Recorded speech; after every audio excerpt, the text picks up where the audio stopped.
Okay, we ready? Okay, welcome everyone. I'm going to call to order the meeting of our April 28th City Council meeting.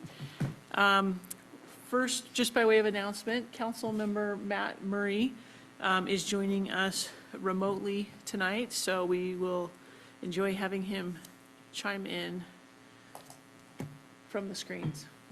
To get started, I have asked Susie Becker if she would lead us in our Pledge of Allegiance.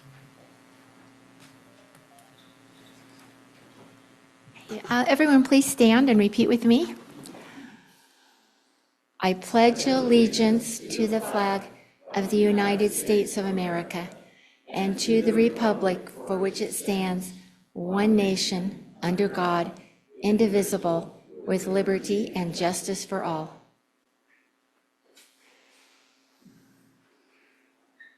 Thank you. And then Mark May from the Bountiful Central Stake will be offering our thought and or prayer tonight. Good to be with you, Mayor Bradshaw, City Council, and fellow Bountiful neighbors.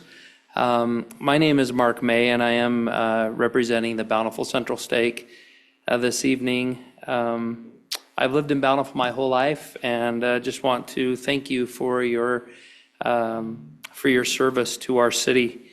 I would just like to share a brief thought and scripture, if that is okay. It's from Doctrine and Covenants, section 121, verses 41 and 42. No power or influence can or ought to be maintained by virtue of the priesthood, only by persuasion, by long-suffering, by gentleness and meekness, and by love unfeigned. By kindness and pure knowledge shall greatly enlarge the soul, without hypocrisy and without guile. The thought that I wanted to leave with you in regard to that scripture is it seems to be very pertinent in our society today, that we live in a world where there is disagreement and it can lead to division. And this scripture reminds us that there is strength in not finding contention, but patience, kindness, and respect. As a community, we may not always see every issue the same way, but we can listen to one another, speak with civility, and work together for the common good. We can disagree without being disagreeable. When we keep God in our thoughts and charity in our hearts, homes are strengthened, neighborhoods are uplifted, and communities prosper. I just want to thank you again for having me and for letting me share this thought with you this evening. And if it's okay, I'll just offer a quick prayer. Thank you. Our Father in heaven, we're grateful for our community, for the city of Bountiful, and for the opportunity that we have to be a community. And we ask thy Spirit to be with us tonight, that as we interact with one another, that we might do so kindly and thoughtfully and respectfully. We ask a blessing to be with those that will be speaking tonight, that they'll be able to share their thoughts, that they'll be able to be heard, and that their messages will be received and given the consideration that they deserve. And we ask these blessings to be with our city council members and our mayor, and do so humbly in the name of thy Son, Jesus Christ. Amen. Thank you. And thank you for joining us tonight and sharing that message with us. The next item on our agenda is public comment time. This is the public's opportunity to share their thoughts with the council. Our public comment time is for a total of 10 minutes, 2 minutes each per speaker, for a total of 5 speakers. We ask those that want to offer public comment time to share your name and where you live. And with that, we will go ahead and declare our public comment period open.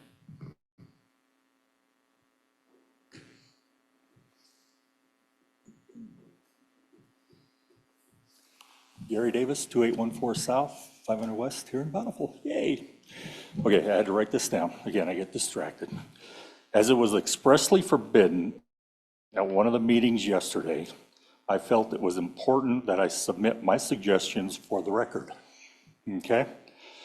Allen's Mobile, Beth Spuggy, Birdie Believer, Birdie Bomber, Boogie Buggy, Brent's Buggy, Cartonator, Cartzilla, Golfzilla, Chip and Drive, Krusty Caddy, Dan's Ride Along, Eaglewood Ace, Eaglewood Buggy, Eaglewood Cruiser, Eaglewood Express, Eaglewood Shuttle, Eaglewood Trolley. Lots of possibilities there.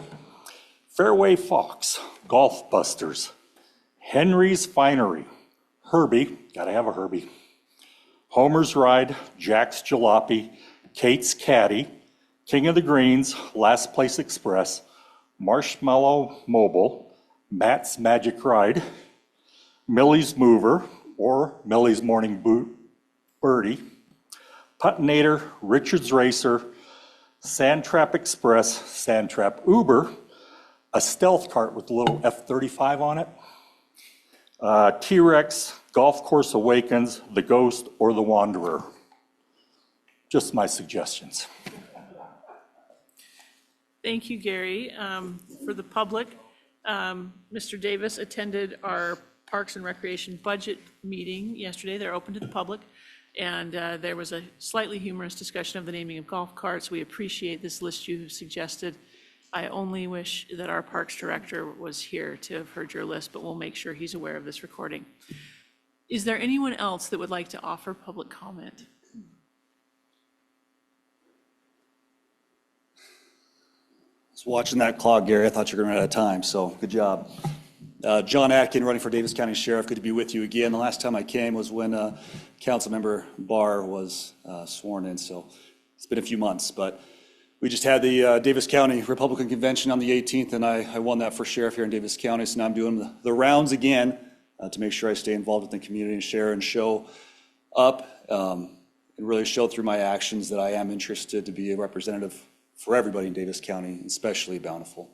Now I'm including the family, so my wife, Sarah, and our 4 kids are here, so they're going to be a lot more included in the civic portion of within the government itself, and I'm grateful for that. But as I continue through this process, definitely on my mind is our children and how the future is looking for each one of us and for the next generation. I will commit to you, as I have done already, that I am interested, invested in the success of our county and within the law enforcement side, where I make sure that we have good relations with all the law enforcement agencies in Davis County. I currently work at the Sheriff's Office. My full-time there is internal affairs. And then again, I've done a little 14 years on the military side, currently serving as a captain with the Air Force Intelligence, the Utah Air National Guard, and then a part-time firefighter paramedic. So again, very heavily interested in the success and safety of our community. So thank you again for your time this evening. Thank you, John, for taking time to visit with us. Any others that would like to offer public comment during our public comment time?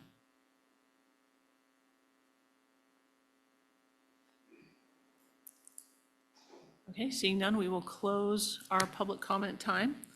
And we will move forward on our agenda to considering the minutes of previous meetings held on March 10th and March 24th. Council members, have you had an opportunity to review the minutes? And if so, is anyone prepared to make a motion? Mayor, unless someone else has corrections that need to be noted, I'm happy to make a motion that we approve the minutes as printed. Second. We have a motion from Councilmember Higginson and a second from Councilmember Child. All in favor of approving the minutes, please say aye. Aye. Making sure we got Councilmember Murray there. Looks Yeah. like our minutes are. Is it there working? We heard you. We got Good. your vote. Thank you. I believe that was unanimous, approval of the minutes. Thank you. Do we have a member of our Bountiful Youth Council here for a report? I do not see one. I don't believe there was any. I think they typically plan on the first council of the month, but I had put out a request to see if anyone would be there tonight, and I did not hear back. Okay, thank you for that update. In that case, we will move on in the agenda to our council reports. And Councilmember Murray, since you are joining us from the great sky of our computer system, do you want to start with any council updates? Council updates, the BCYC had their open application for next year's group open, and it was closed this last weekend, and They will be starting the interview processes next week with hopes to have a new council in place by the end of May, and so they can start the activities in June. Thank you. Any other updates? No other updates. Thank you. Councilmember Bell, do you have any updates to share? Thank you, Mayor. I do not have any reports tonight. Councilmember Barr. Nothing to report this evening. Thank you. All right, we'll keep moving down the line. Councilmember Child. Yes, for the Service Council, the Bountiful Community Service Council, they held a successful blood drive last Saturday where 41 pints of blood were donated. So we have a goal in Bountiful to donate 250 pints of blood for America 250. So we only have, what is that, 190 to go? 209 to go. So stay hydrated. And then the Bountiful Davis Arts Center, excuse me, is hosting the Davis District Art Show right now. And if you haven't had a chance to go see it, do. It's wonderful. That's it. Thank you. Councilmember Higginson, any updates for the? Not an update other than what all of you heard this morning. Appreciated everybody's attendance at the Power Budget Committee meeting. And honestly, amazed by the preparation everybody comes into those meetings having done. So thanks for such a good process. Thank you. For my updates, I wanted to share, earlier this year in February, we were able to host a delegation from Ukraine, from the southwestern regions of Ukraine. Mayor Andre, that we each got to spend some time with. It was really meaningful, I know, for each of us to be able to share some municipal services they were interested in learning about, as well as visiting other cities. He has continued to stay in touch, and some of the group that has been traveling back and forth between Utah and Ukraine invited some of the mayors that hosted to a dinner on Sunday night. So I was able to experience a traditional Ukrainian borscht and dumplings that had a name that I cannot pronounce, but they were very good. And Mayor Andre had sent back a gift for us, this hand-painted Easter egg, as a thank you for the time that he was able to spend with us. In particular, he mentioned that one of the takeaways is our Veterans Park, and they have, of course, lost a number of their residents, a number of people from their community that are serving in the war, and he has drawn a lot of inspiration in the way he wants to help his community remember those people, and our Veterans Park is serving as that remembrance. So I wanted to bring this egg to show the community and to show each of you, and I assured him that we would find a great place to display this hand-painted Easter egg that they sent. And that concludes my council reports for tonight. The next item on our agenda is the consideration of expenditures greater than $1,000 paid on April 8th and 15th. Does the council have any questions, and have you had a chance to review those expenditures?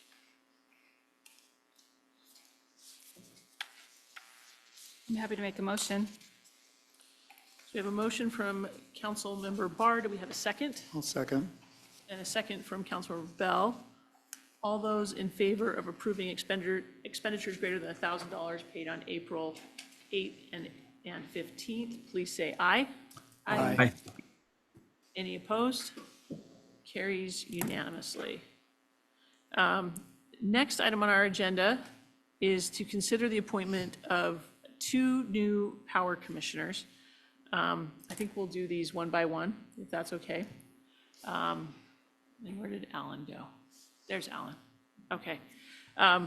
So I will introduce the individuals that we'd like to put forward for the council's consideration. And then Alan, if you want to chime in and help at all, please feel free to come to the podium. So the first applicant that I'd like to submit to the council is Jamie Tittenser, And Jamie is here with us.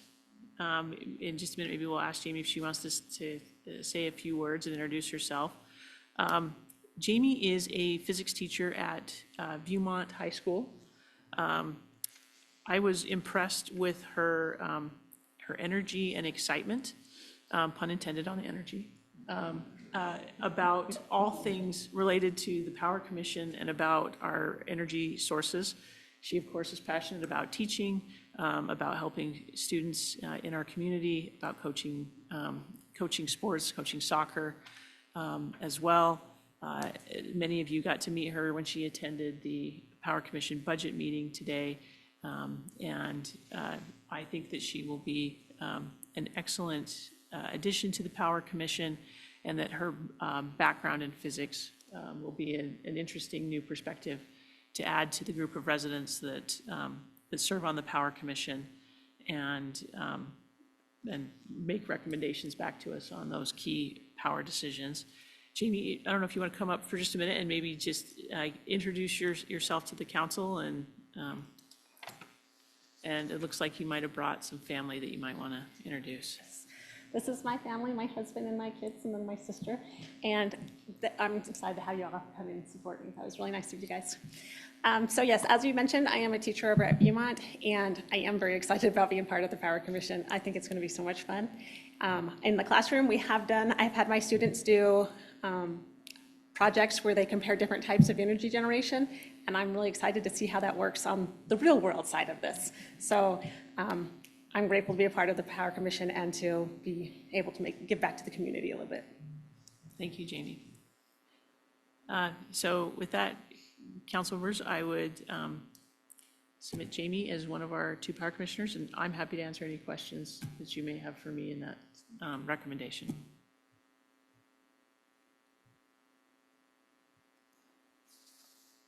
I have no questions, and I'm happy to make a motion that we approve Jamie Tinitzer, am I saying it correctly, to be a member of our Power Commission. I'll second that. So we have a motion to approve Jamie Tinitzer from Councilmember Barr and a second from Councilmember Higginson. All in favor of that approval, please say aye. Aye. Any opposed? Looks like it passes unanimously. And Jamie, we will look forward to having you join our Power Commission. Just to note, we will swear you into that position, so get ready, but we will do that at the next meeting of the Power Commission. Okay, moving on to our second nominee that I would like to submit to the council for the Power Commission. This person is Jeff Thorpe, who again, some of you were able to meet at our budget meeting for the Power Commission. Jeff sends his regrets. Jeff is serving as a volunteer with the Bountiful Museum, and tonight is his night to host at the museum, so he wasn't able to join us. Jeff has a financial background. He served as a CFO for a commercial architecture firm and is excited to bring that budget background to the Power Commission. He is retired and so is able to volunteer his time in a number of ways. The Bountiful Museum is one way in which he serves and volunteers. He's also involved in our Bountiful America 250 committee. And he is looking forward to adding Power Commission to another of his volunteer service opportunities. Mayor, unless there's some discussion, I'm happy to make a motion to approve the appointment of Jeff Thorpe to the Power Commission for a 4-year term. Looks like we have a motion. Do we have a second? Second? We have a motion from Councilmember Bell and a second from Councilmember Higginson to appoint Jeff Thorpe to the Power Commission. All in favor, please say aye. Aye. Aye.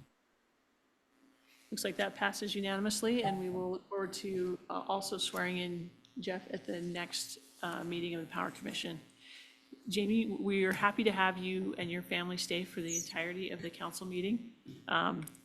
If, however, that is not in the evening plans, we will understand and respect if you guys have other plans for this evening. But thank you, and we appreciate your willingness to help serve your neighbors in this capacity. Mayor, may I say something just quickly? Jamie, we're so grateful, and to our new Commissioner Thorpe for taking the time to dedicate your time to this. And I'm glad that we can publicly tell your family what a big deal this is of your mom's willingness to serve. It's a really important commission that we have here in Bountiful, and we're grateful for the expertise that both you and Jeff will bring to this. So thank you so very much. Thank you. And thank you to Susie Becker, who's attending as the chair of the Power Commission. So I know she'll be ready to welcome you into the Power Commission folds.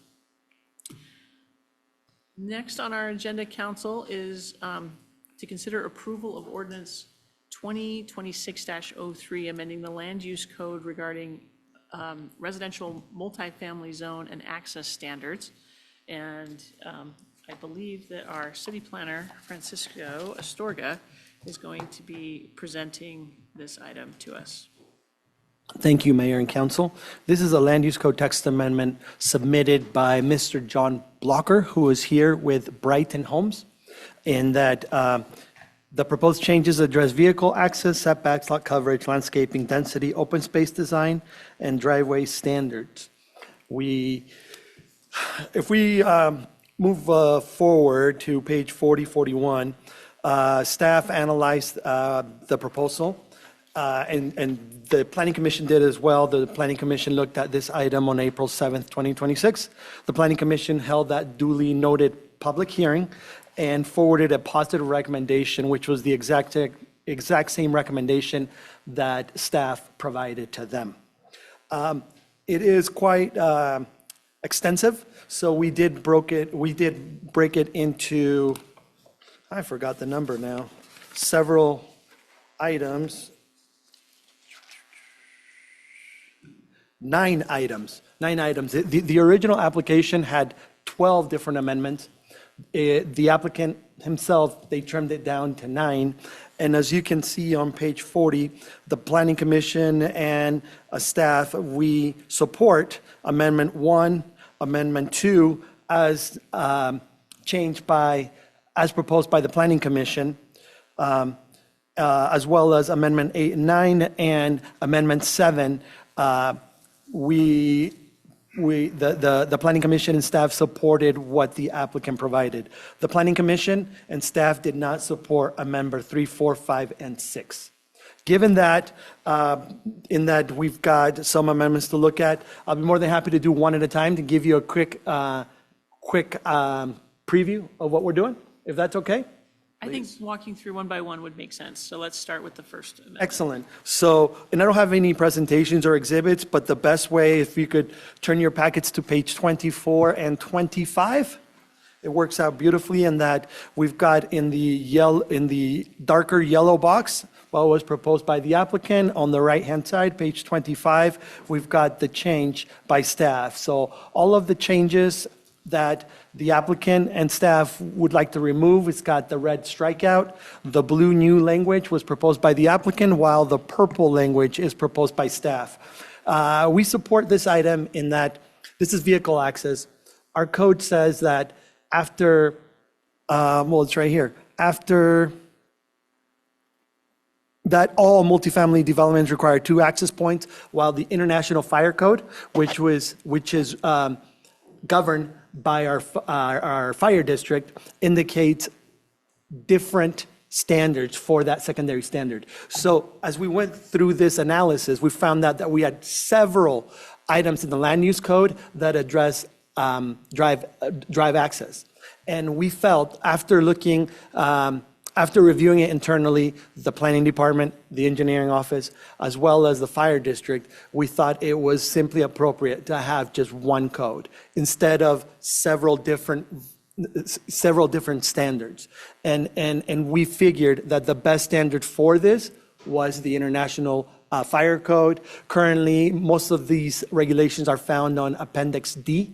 And that's why throughout the staff report, you'll see, or the ordinance, you'll see that we're simply referring the standard back to the most currently adopted issue of the International Fire Code and addressing Appendix D or any other appendix that may come through, instead of trying to find out the actual purpose, which, by the way, we don't know why the city legislated as such. There's many different factors. We have many different theories. At the end of the day, I can't answer why 2 was simply required for all multifamily development. Does that make sense? So this is an effort that was, yes, created by the application that was submitted by Bretton Holmes, but it completely, on this amendment, we find that it makes sense to go ahead and use one standard, in that we don't have to duplicate reviews, we don't have to do this plus this more, and so forth. Does that make, does the council and the mayor have any questions regarding Amendment 1? I think it might be helpful too if you talk about the letter you received from our fire marshal. Absolutely. We've had informal discussions from the fire district, and we received an email at the request of staff that came from Fire Marshal Cole Fessler.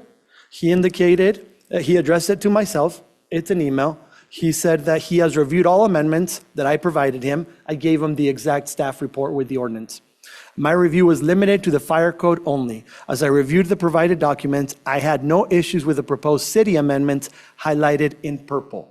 I have concerns about the other proposed amendments by the developer, parentheses in blue, as they may be unclear and may duplicate or conflict with the adopted international fire code. And that was it. So we've got full support of staff internally, the Planning Commission, and now formal support from the Fire District to go with the proposed amendments in purple, as we've had these internal amendments for this proposed application. Any questions on that? So this is proposed amendment number 1. Does the council have any questions or clarifications they'd like to ask? Okay, council members, would you like to vote these one by one? I think it makes more sense since there's so many of them, to consider them one by one in terms of voting to adopt or indicating thumbs up, and then we can see how that then reflects in the ordinance at the end. I do have one question. I'm happy to handle them that way, or I'm happy to do them all at once, if we check them off one at a time. May I ask my question? Please. Mr. Astorga, the revised ordinance is simple, and yet it's not very informative if you're not familiar with the complexity of the International Fire Code. Would it be appropriate for us to include pertinent sections of that code in our code so that folks know what they're facing? Or should we require them to consult the International Fire Code in their development Good question, Councilmember Higginson. We've had issues in the past with certain sections of the building code, in that, and even state code, in that we reference a section and then they change. and then they change. Yeah. Currently, LUDMA has completely been renumbered. 10.9A is now 10.20. That's what I live in, which is forcing us to make some code changes. You remember back in the day, the good old UBC, the Universal Building Code. Now it's the ICC and the IRC, ICC, in that if you ask me personally or professionally, I'd rather simply indicate the governing code instead of specific sections and even language. In that we don't want to get caught in, for whatever reason, in 2, 3, 4, or 10 years, a fire code gets changed, and then we have to go back and change our code. Yeah. In Makes that, sense. regardless, they have to comply with it. So that's why in my office, we prefer a simple reference to that governing code. That makes sense. Thank you. Can I just make a comment here?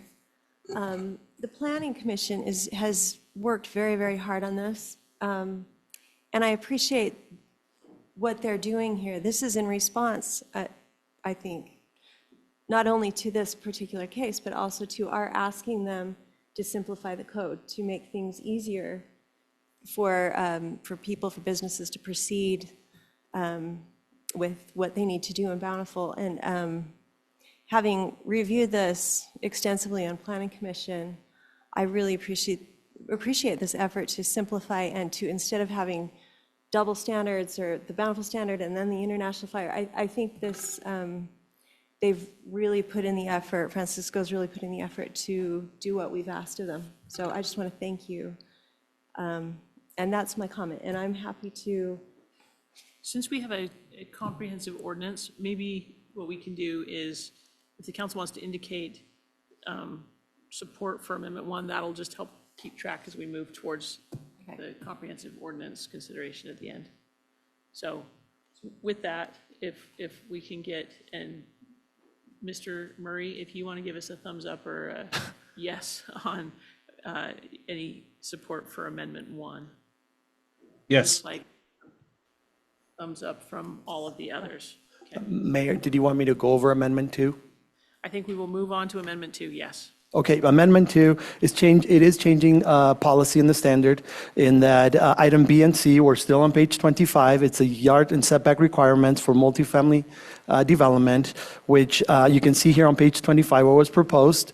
And then on page 27, we do support it if it's for townhouses only, not for multifamily residential. With that said, we felt that it was time to eliminate our definition of townhouse in that it did not match the definition as indicated in the International Residential Code.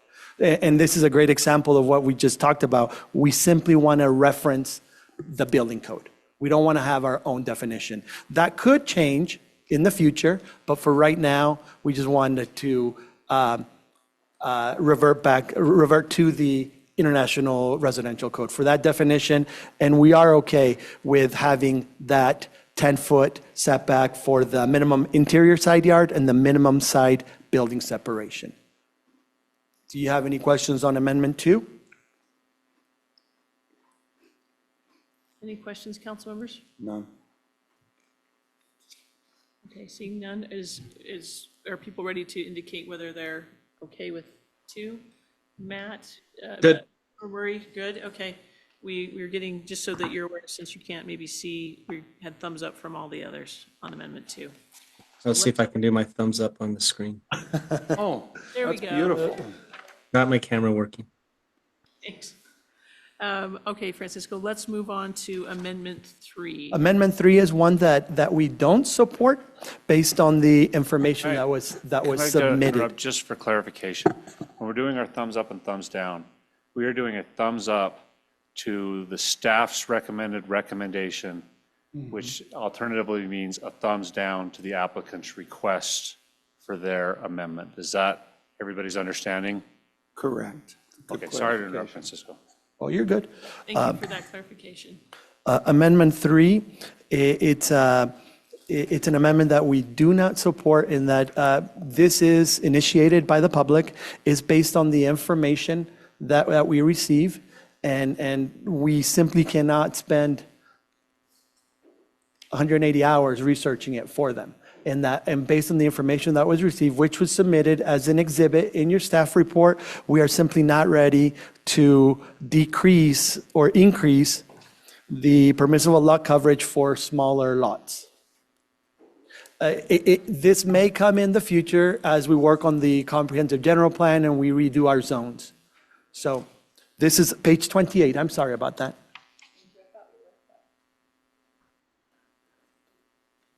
Any questions on this? Okay, council, Amendment 3, any questions on Francisco's report on this item? Would you mind explaining it one more time? I'd lost my place. I apologize. Yeah, no, it's okay. We're on page 28. What the code says, or let me make sure, no, what the code says that it requires 60% permissible lot coverage for all buildings, including accessory buildings in the RM zone. The applicant wanted to have an exception in that if the parcel was 5 acres or less, that they would get an additional 10% of permissible lot area, which equates to less open space / landscaping. And when I say landscaping, I'm not talking about Kentucky bluegrass. I'm talking about, it may include that, but it could also include xeriscaping. Okay, any additional questions about Amendment 3?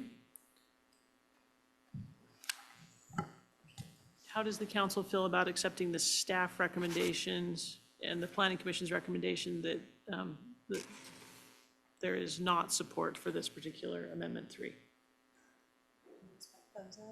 Same suggestion. Okay, so the thumbs up indicates that you support the staff and planning commission recommendation. So that looked like thumbs up across, all the way across. Indeed. Okay, let's keep moving to Amendment 4, Francisco. Thank you. Amendment 4, it's found on page 29. It's a landscaping shall cover, code says 30% of the development. They wanted to reduce it to, increase it to 40. In that less landscaping means more buildings that could be built. We don't support it based on the information that was submitted. Any questions from the council about Amendment 4 and Francisco's report back? Is the council willing to accept the staff and planning commission's recommendation of not supporting Amendment 4? This one I could have gone either way on. I'm happy to support staff and planning commission. Just to clarify, the last issue I thought went too far in reducing landscaping. Excuse me. So a quick comment in that. Please. This recommendation is based on the information that was submitted and asked by the applicant, in that we may be doing something similar that addresses this as we move forward with our general plan, implementation plan work. I'm not committing to it in any way, shape, or form. I can't do that, but it needs further analysis. And This this provision would have citywide application, not just the applicant's project that they have proposed. So this is the staff and planning commission saying we don't think that this is ready for prime time for citywide application at this time. Correct. This would be affecting the RM, the multifamily residential, but we're going to do a much more comprehensive analysis, is the correct term. Okay. So we find that it's premature at this time. So, councilors, we started to indicate whether you're willing to support the staff and planning commission recommendation on Amendment 4, but let's revisit that and see if we've got Yes, please. thumbs up on that. Okay. Councilmember Murray, we're waiting to see, okay, it was below the screen. Thank you. Okay, looks like we have unanimous views there. Let's move on to Amendment 5. Amendment 5, the code says that for the RM 713 and RM 19, those are three designations that are, it's tied to a specific density. It indicates that if any lot it's less than an acre, they do not get that specific density. It reverts back to 7 units per acre. The applicant is indicating they just want to utilize that same density regardless of the size of the unit. Exact same feelings that we had on the previous one. We're not, it's premature for analysis in that it should be part of a comprehensive review of the entire chapter, not just some here and some there. And that's why we don't support it at this time. Council members, any questions for Francisco on Amendment 5, clarifications that you'd like? Clarification that on this one, I could have also gone either way. Just a personal opinion, but I'm happy to support staff and planning commission recommendation with a thumbs up. Mayor, if I could add one comment. The reason why we're not ready is because the 7, 13, 19, and 25 designation may be changed into something else, and we don't know what that is yet. So we wanna have an entire package deal that we feel that it works for our new code. Okay. Council, are we ready to indicate acceptance of the staff and planning commission recommendation on Amendment 5 with thumbs up? Okay. Looks like we have a unanimous view there. Moving on to Amendment 6. Thank you, Mayor. And I hope you appreciate that I chose to give you a little bit more context, not just a one-liner that shows the change, just to give you a little bit more context to each pertaining section, if you will. So this one is found on page 32. It's a simple reduction of landscaping. This is the perimeter around all non-single-family sites. It's a reduction from 10 to 5. And for all those same reasons, we don't support it. Okay, so perimeter landscaping that would buffer a multifamily development from its neighbors, reduction from 10 feet to 5 feet of landscape buffer. Any questions or clarifications, council members, for Francisco on amendment number 6? The Staff and Planning Commission recommendation is not to support this amendment. So does anyone have any questions? Okay, are you ready to indicate? Councilmember Murray? Thank you. Thank you, Mayor. Or should we move on to the Amendment 7? Yes, let's move to 7. And I sound so negative in that we don't get along with the applicant, but we actually do. And we've been going back and forth throughout this whole process. So this next one is one that we said, it's great as drafted, in that the way that the code is drafted indicated a approximate proportionate share of the open space. And we said, how do we quantify that specificity? So we appreciated the applicant rewriting the section and indicating that we're going to more so we're going to codify more of our practice, which is to make sure that everyone has access to open space. So we completely agree with the applicant with the language that was proposed in here. Okay, council members, on this one, we have the Staff and Planning Commission recommending support for the amendment. Any clarifying questions you'd like to ask? I don't have a question, Mayor, but if you read what used to be and what their proposal is, this is a fantastic clarification. Thank you. Councilmember Barr, it looked like you had a comment or a question. I did. I agree with Councilwoman Child. My only question is if we need to give a more specific definition other than reasonable. Multiple family development shall be designed so that each dwelling unit has reasonable access, or is that enough? The difficulty is we can debate what means reasonable. Oh, right? yeah. So we defer to the land use authority, whoever, reviewing to be comfortable with that. These are specific words that are just very difficult to have agreements, reasonable, compatibility, good cost. They're difficult to define. In my career, I've seen it that it's simply more appropriate to defer to the approving authority. Excellent. Thank you. Any additional questions or clarifications on Amendment 7? Okay, so are we ready to indicate support for the Staff and Planning Commission recommendation to support Amendment 7 as drafted by staff? All right, great. Let's move on then to Amendment 8. Yeah, the long one here. And 8 and 9 are combined, right? They are combined. So 8 and 9, we're going back in a circle here. We're going back to Amendment 1, which is we took a reactive application submitted by the applicant, and we went a little bit more proactive in terms of, I didn't say pro-development, proactive in that we cleaned up the code. And as I looked at it, and I had an application in front of me, if we're cleaning up the code for the RM, the multifamily residential zone, why not clean it up for all my other uses? In that, I appreciate the cleanup, it's simpler for everyone, but we took it a step farther. So we completely agree with anything that is in that red with the strikeout, And the blue language, that was the applicants, that's what they would like to have. But the purple one, it said, you know what, we don't, like, for example, item C on page 35, we didn't want to codify the IFC, the International Fire Code standards, at the 22, the 26, and the 32. What happens when they change?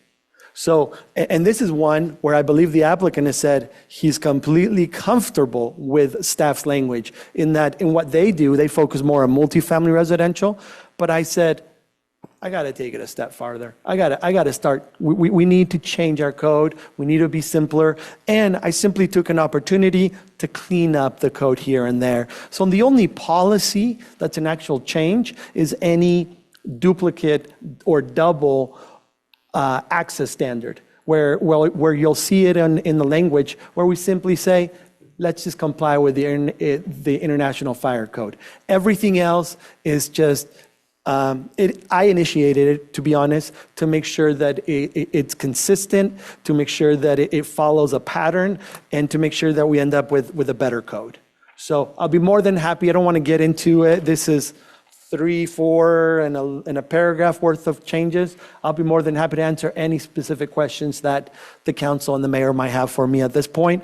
It's a little bit confusing in that the ordinance does not have the blue language proposed by the applicant. The ordinance does remove the red language, but it keeps I shouldn't say staff's, but the planning commission's recommended language, and that's shown in purple. I just didn't want to show you two versions of this section. Amendment 8 and 9. So I thought it was appropriate to use the rainbow here. Mayor, I do have a question if we're ready for that. Yeah, let's take some questions. I might have one after you. I do appreciate that Francisco used so many colors. Very good. I had just a question. It is on page 35, and it is in the purple. And it's under B2, where it says, where parking is permitted along a driveway, the driveway shall be designed to ensure safe and functional vehicular circulation is determined by the city engineer. And I wondered as I read it, is that enough certainty for developers? And is it too much administrative discretion to the city engineer? We're going back. Yeah. In other places, you've been so specific to use a code or this seems like a going departure from that.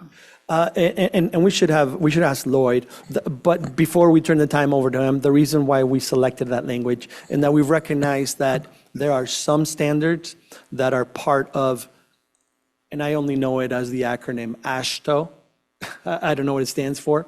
And also we wanted to give the city engineer discretion when it comes to best practices. And unfortunately, we cannot codify for every single instance. So we are saying that in some specific areas, we wanted to give specific discretion to the city engineer. Lloyd, would you like to address that question? Sure.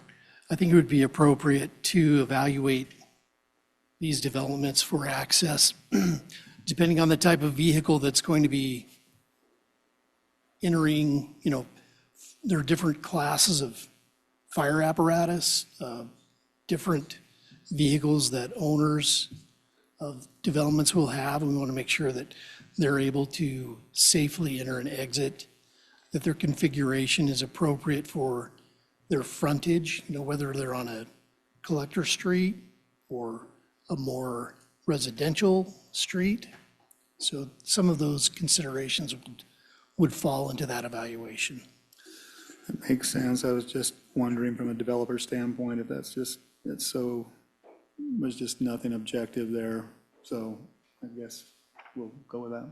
That was the question, so thank you.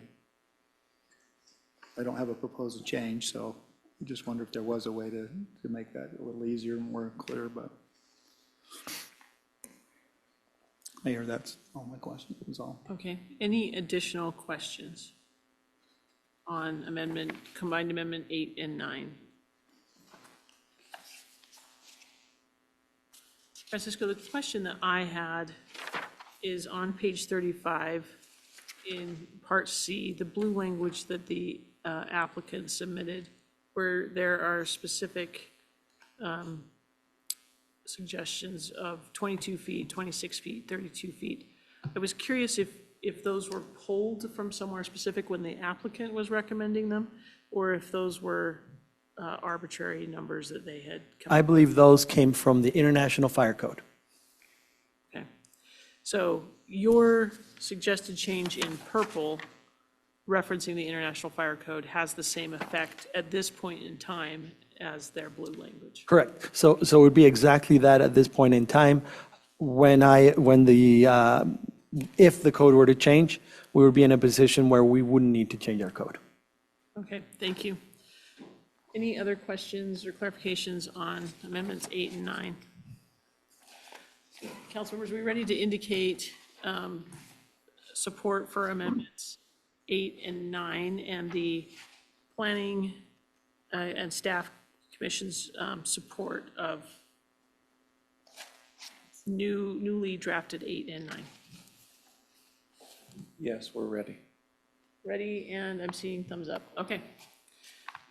Thank you.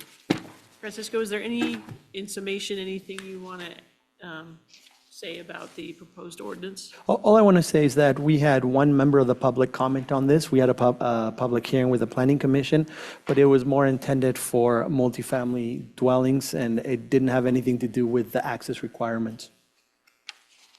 I just wanted to update you on that. Thank you.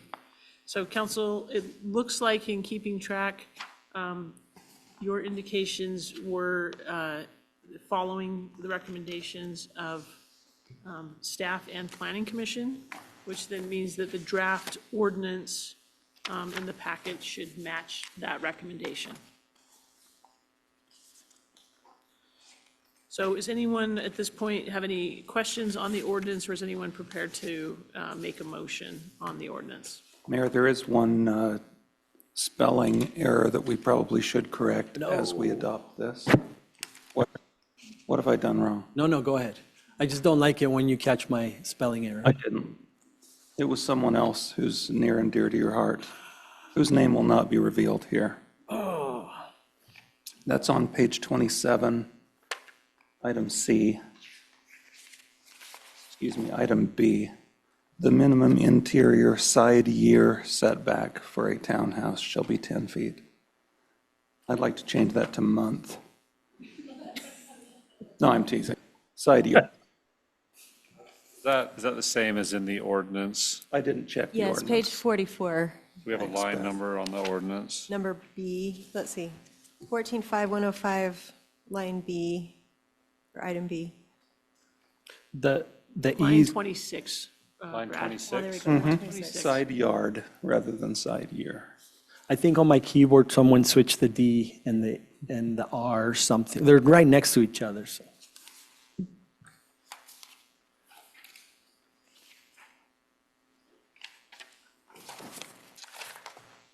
Thank you, Councilmember Higginson. Absolutely. With that correction, I'd be more than happy to make a motion that we adopt ordinance 2026-03 with the correction.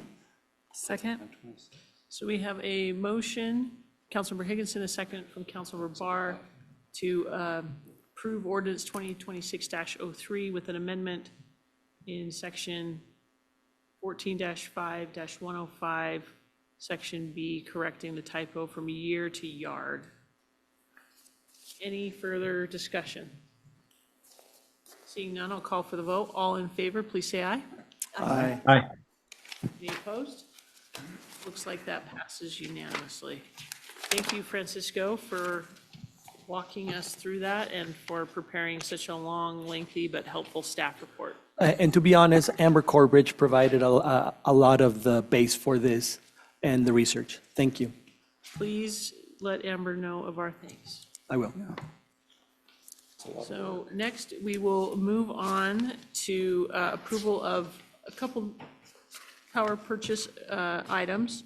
So Alan, if you'd like to join us, and our first item is consideration of electrical reliability services for the Northwest substation testing.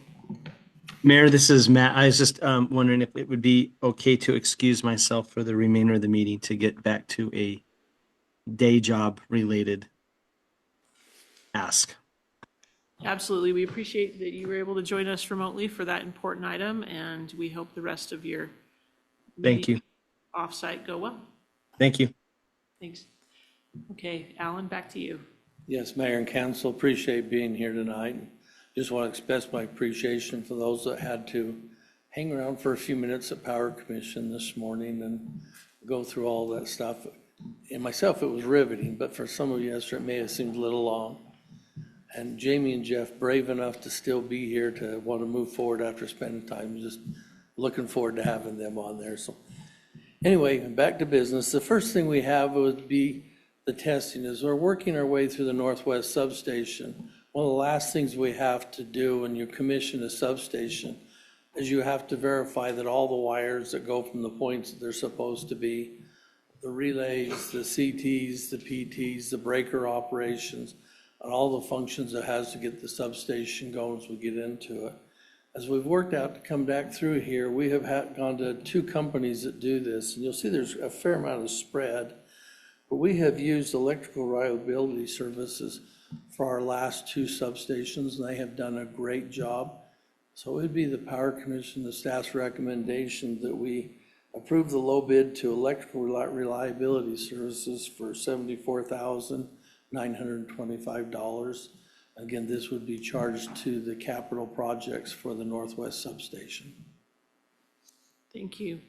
Council members, do we have any questions for Alan on this item? No, I'll make a motion. Happy to. I make a motion that we accept staff's recommendation for the approval of the electrical reliability services for $74,925 for the testing. Second. A motion from Councilmember Bell and a second from Councilmember Child. All in favor, please say aye. Aye. Looks like that passes unanimously. Thank you. All right, Alan, on to the next item, which is the purchase of a switchgear, pad-mounted switchgear. Yes, Mayor. This one is, again, for the Northwest substation.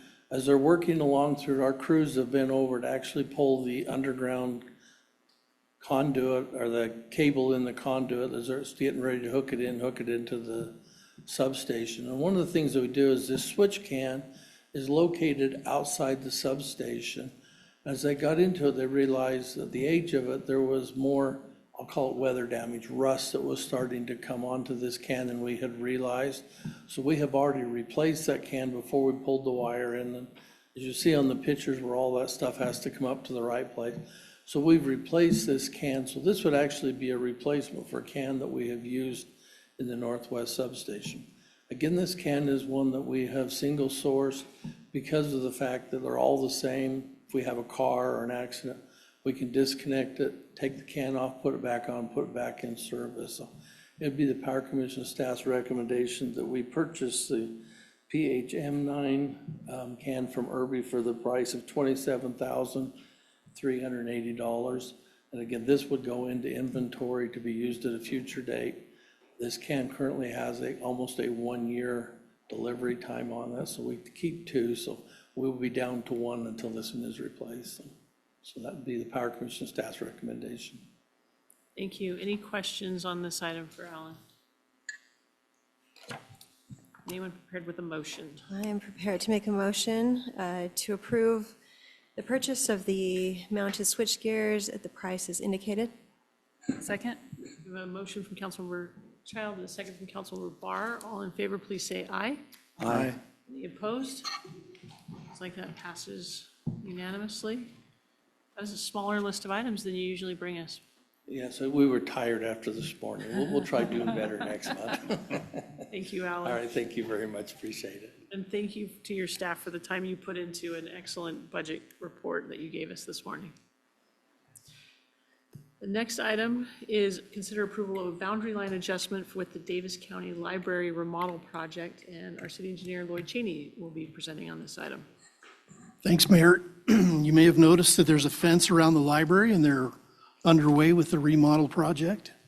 As we met with library staff and their architect, and they supplied us with a proposed site plan, we recognized that there were some changes that necessitated a property swap to facilitate what the library wants to do with their site.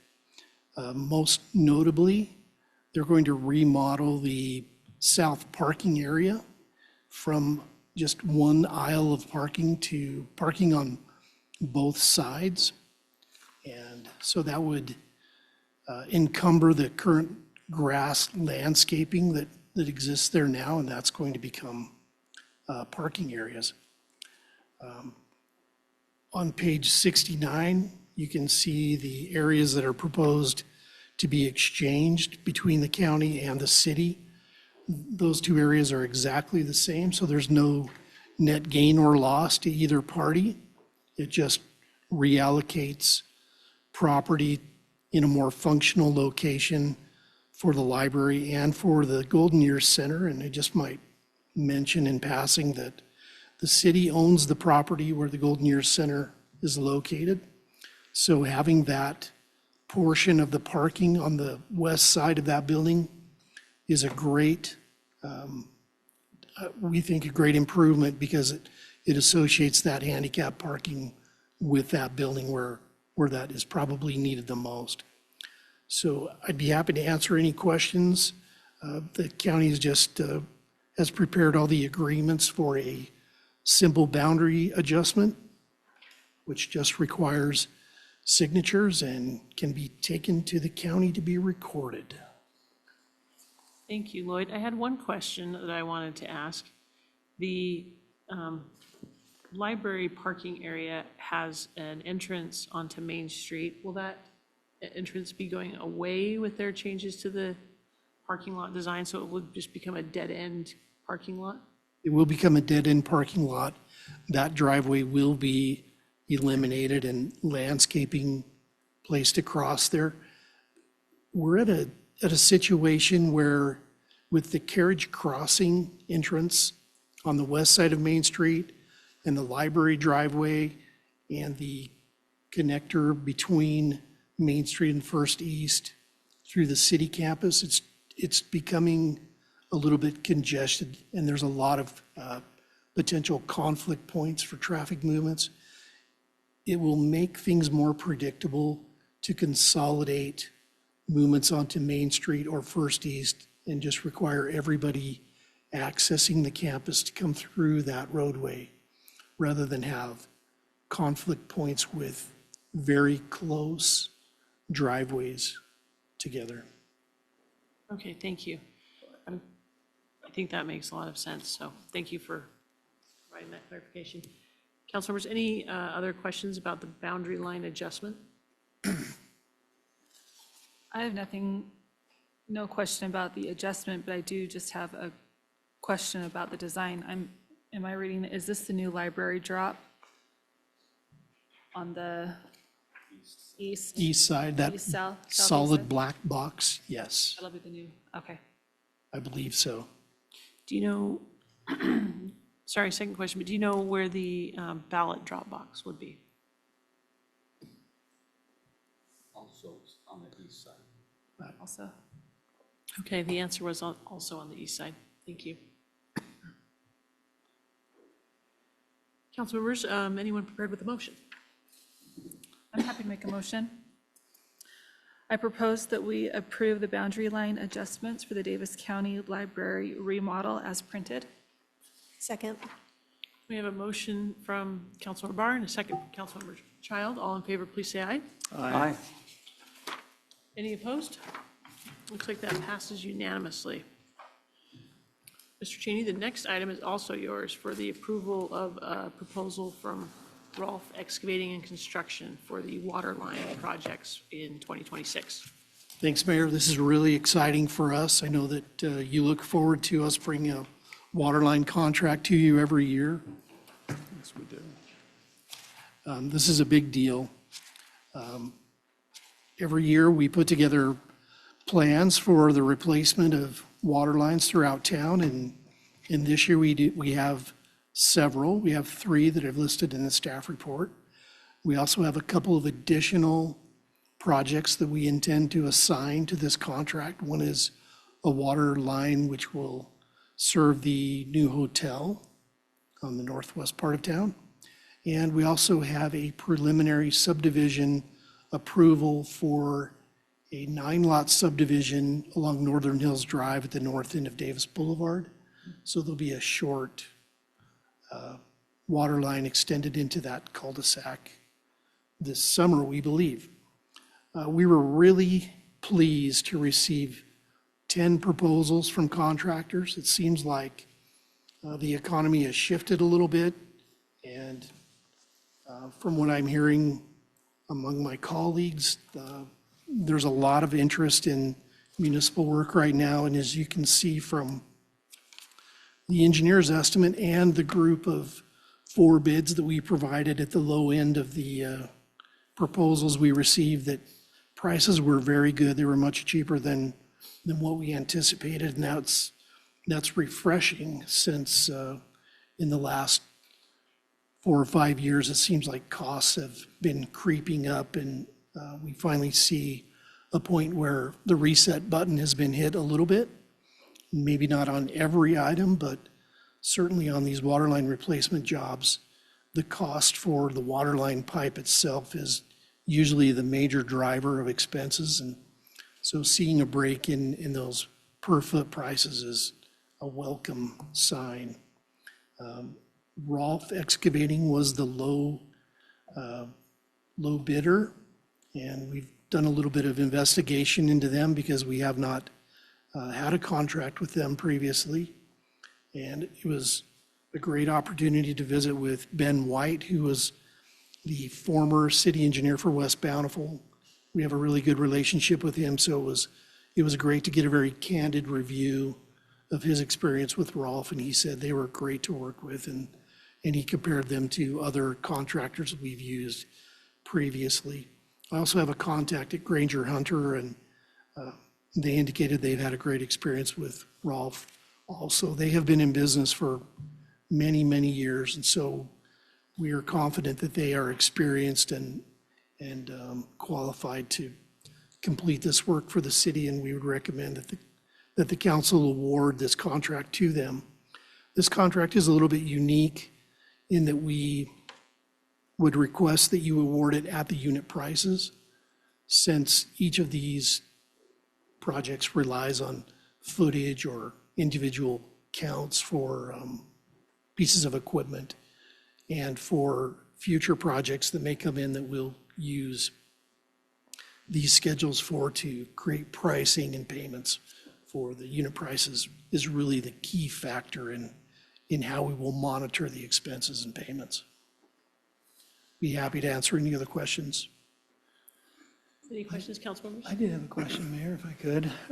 Given this is my first time around with the water approval on some of this, what does that mean to the residents when we go in and we do that? How does that impact them? And what's the, I know we're digging up stuff, but how long, are they out of water kind of things, days or a day, or how does that work?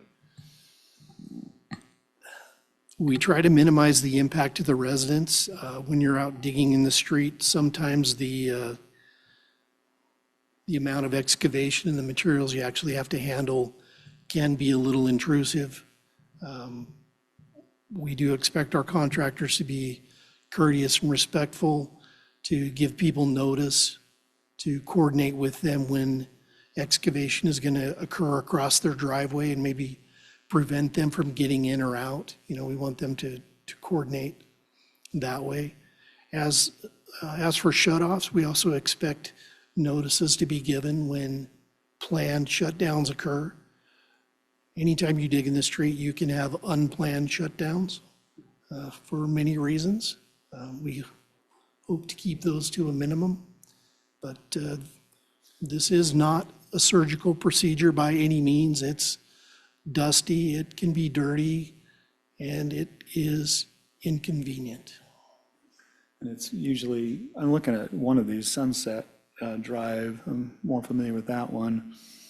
And I take it it's usually a couple weeks or longer to get through some of this. And most contractors have a goal to install somewhere around 200 feet of pipe a day in a road that already has existing utilities, and that can be a challenge depending on the number of utilities. So especially in a more congested street where there's more utilities, it can be a little slower. And usually in the residential roads, it goes pretty fast. We just they just let people know through social media and all sorts of things how that's going to play out in terms of the day or there's a private swimming pool on that street. So I know there's people around there that want to use that traffic-wise, and so.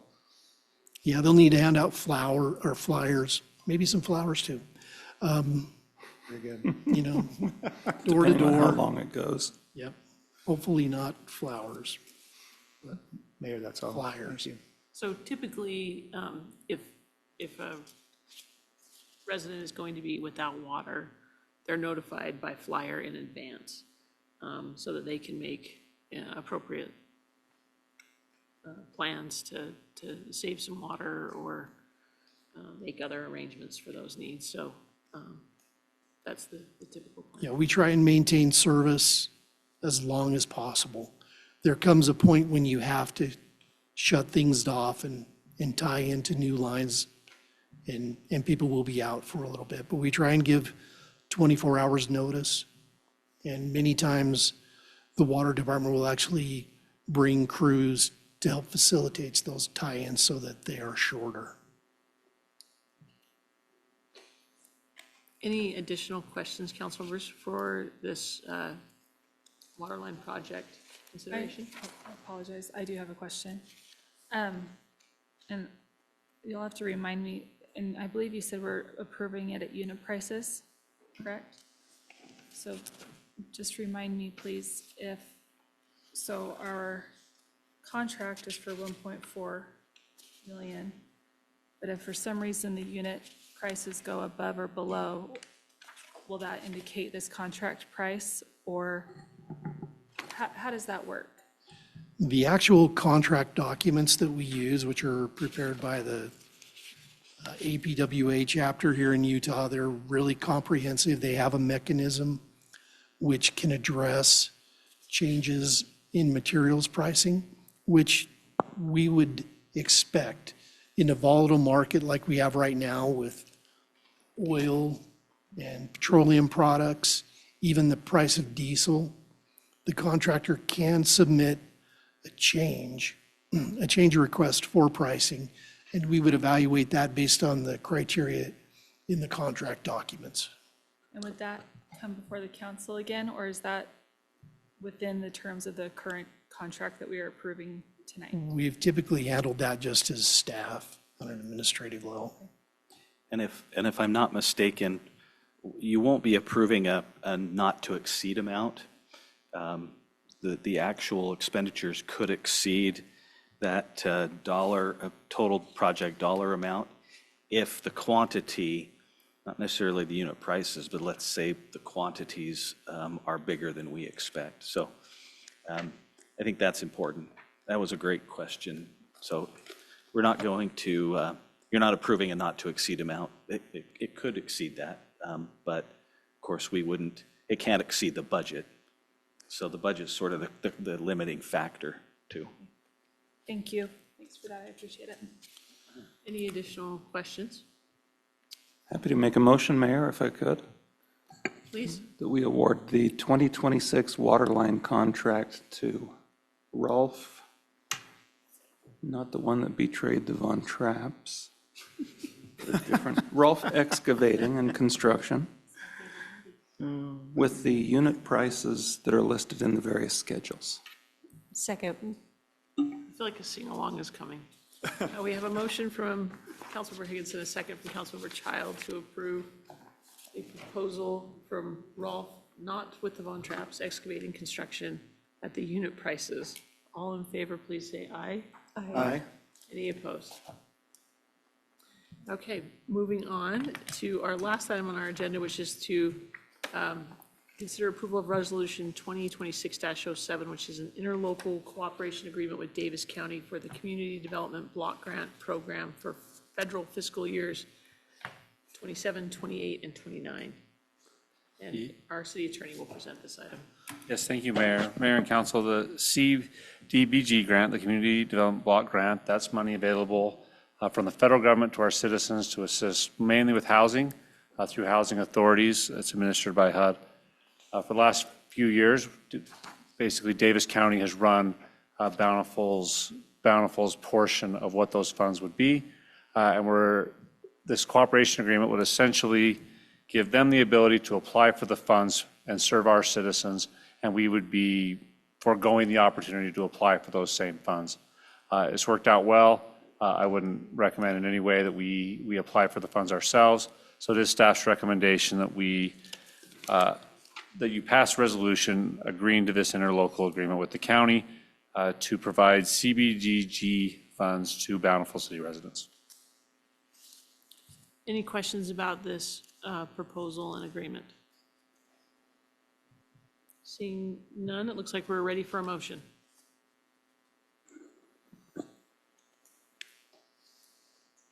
I'm happy to make a motion. Thank you. I was getting ready. I propose that we approve, excuse me, sorry. I propose that we approve resolution number 2026-07, approving an interlocal cooperation agreement with Davis County for the Community Development Block Grant Program for federal fiscal years 2027, 2028, and 2029. Second. We have a motion from Councilmember Barr and a second from Councilmember Child. All in favor, please say aye. Aye. Aye. Any opposed? I think I voted. Oh, well. That'll strengthen it. Now we can come to our final motion. Is anyone willing to offer a motion to adjourn? Ready, I'm ready. Are you? Are I'm you, ready. though? I'd like to make a motion to adjourn. Second. All in favor of adjourning, please say aye. Aye. Aye. Thank you. I think we're adjourned.